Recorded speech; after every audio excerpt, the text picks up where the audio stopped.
good Monday to you. The Mariners snapped a 5-game losing streak Sunday by salvaging the final game of a weekend series with the Angels, winning it 3-2. George Kirby had a career-best 14 strikeouts over 7 innings, while Randy Arozarena played a big part in helping the Mariners turn around what had been a bad weekend. This is down the right field line, and a fair ball to the base of the fence. Julio looks no worse for the wear. He is flying around, lost his helmet, and he scores standing. Randy Arozarena, RBI double right away. The Mariners on the board, 1-0. Taylor Ward with a fly ball to left. That's a no-doubter. The Angels are on the board of the 4th as Taylor Ward drives a 2-run homer. Boy, those swings, those power swings continue for Taylor Ward in that conversation for maybe the All-Star game. 18 home runs, 45 RBI now on the season. Taylor Ward crushed that one. 107.5 off the bat like Trout did. Into center field, base hit. Jorge Polanco has tied this game up. Arozarena is in. Garver pushes into third, and we are right back where we started. Into center field, dropping, base hit. Donovan Solano has just given the Mariners the lead. 3-2 in the 5th inning. And you wondered if he was even going to be making his next start. And he just looks like a man determined today. His slider has just been excellent today. And did Williamson? He pulled it down. Ben Williamson out of room. Ends the inning. He has done it all this series.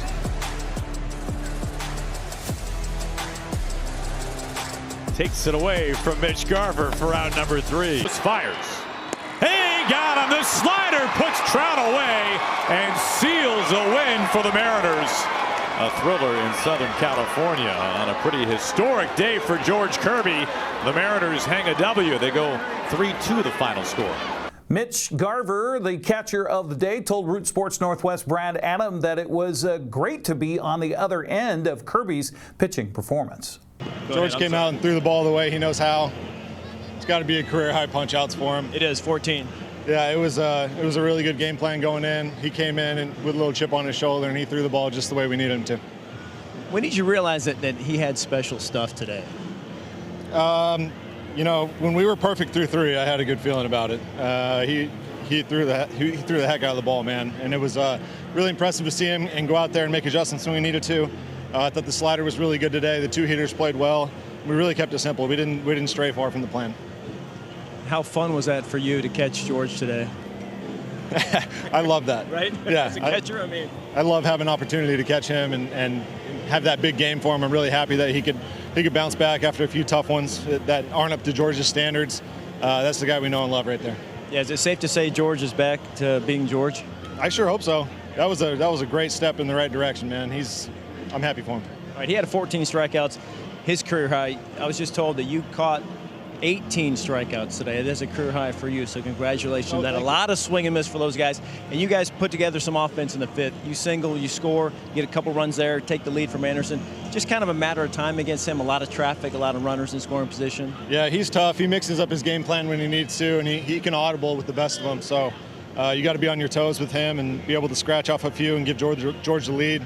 That's big for us. Kirby said he felt early on that he had good stuff after 3 disappointing outings to start his season late after recovering from injury. I mean, I felt real good before the game, just mentality-wise. Had a really good plan of attack with Garv and Woody. And yeah, after kind of that first inning, I was really spotting up, getting ahead.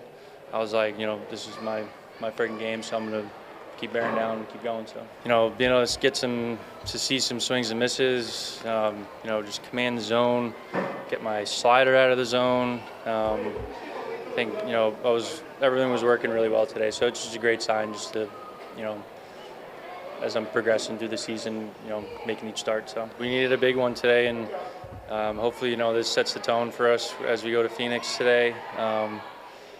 And hopefully we keep rolling. It's always good, you know, when you go out there, give your team best chance to win, you know, after a couple losses. So just super happy I was able to do my job today. Manager Dan Wilson says it was great to turn around Seattle's 5-game losing streak before heading off to Arizona. Wow, what a ball game. Lots to talk about today. In a 3-2 game, there was a lot in there, but I thought offensively, obviously, doing a great job creating a lot of traffic. A couple times, hard time getting it in, but I thought it was huge that after they scored the 2 runs, we came right back with 2 of our own in the 5th to grab the lead right back. And then after we did that, it was just George and the bullpen from there. George was fantastic. That's about as good as I've seen George. He was filling up the zone, but with quality strikes. He just had everything going tonight. I think it was, pretty meaningful in that 7th inning to see him face the 2 guys that had gotten hits off of him, and for him to do what he did there, to punch him out looking, both of them.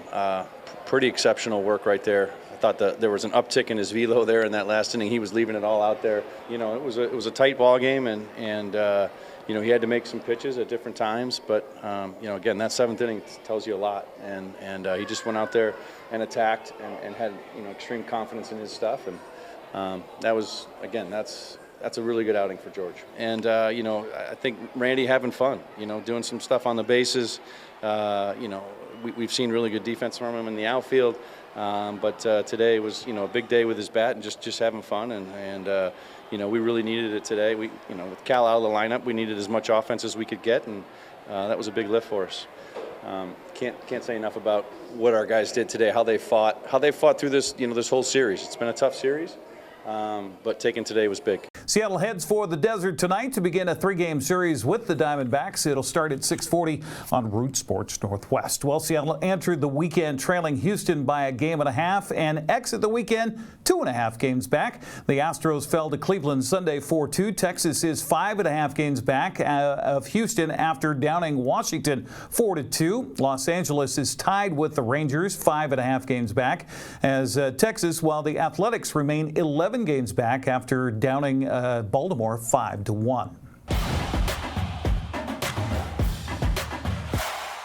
The Wenatchee AppleSox returned from a weekend in Nanaimo, having won 2 of 3 games. The trip began rather dubiously with the Night Owls taking game 1 7-3. Brady Bean led the way offensively with 2 hits. Jacob Taylor pitched the middle 3 innings to take the loss.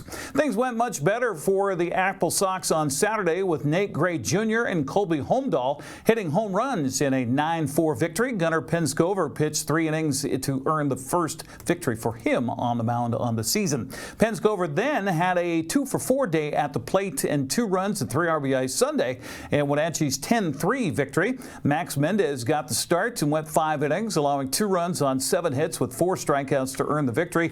AppleSox are back at home tomorrow night to Paul Thomas Senior Stadium to face the Kamloops North Paws. Game time is at 6:35. NCWLIFE channel will be out at Paul Thomas for Game 2 of that series. That'll be Wednesday at 6:35. Join yours truly and Brandon Schmitten with the play-by-play. Our pregame gets underway at 6:30. Well, Bellingham battered around in a 4-run second inning, went on for a 9-2 win over Edmonton in West Coast League play yesterday. Tanner Beltkowski, that's a good name for somebody to hit hard, was 2 for 3 with a leadoff spot and scored 2 runs for Victoria in the Harbor Cats' make that 6-1 win over Port Angeles. Kelowna scored 4 runs on 4 walks and a hit batsman and 2 hits in the 4th inning and went on for a 9-3 win at Kamloops. Portland is off to a 9-0 start after Jordan Lewis hit a walk-off 2-run home run to beat Marion Berries 5-4 at Walker Stadium. Josh Schleigert had given Portland a 3-2 lead in the 8th on a 3-run home run. Then Marion came back in the 9th to score 2 to take the lead before Lewis's heroics in the bottom of the 9th. John Paul Sauer and 2 relievers combined on a 3-hitter as Ben shut out Corvallis 2-1. The Knights are off to an uncharacteristically slow start at 1-5. Tyler Nelson's RBI double in a 4-run 8th inning capped the scoring and comeback for Cowlitz as the Bears beat the Pippins in Yakima 4-3. Billy Scald Ferry's 2-run home run in the bottom of the 7th proved to be the game winner for Walla Walla in a 3-2 win over visiting Ridgefield. AppleSox, Bellingham Bells, and and Kamloops Northpaws are in a three-way tie for first in the West Coast League's North Division after a couple of weeks, all at 6-3. Edmonton is a half game back at 4-2. Victoria is a full game back at 5-4. That's a check of sports news. I'm Eric Granstrom. Have a good Monday.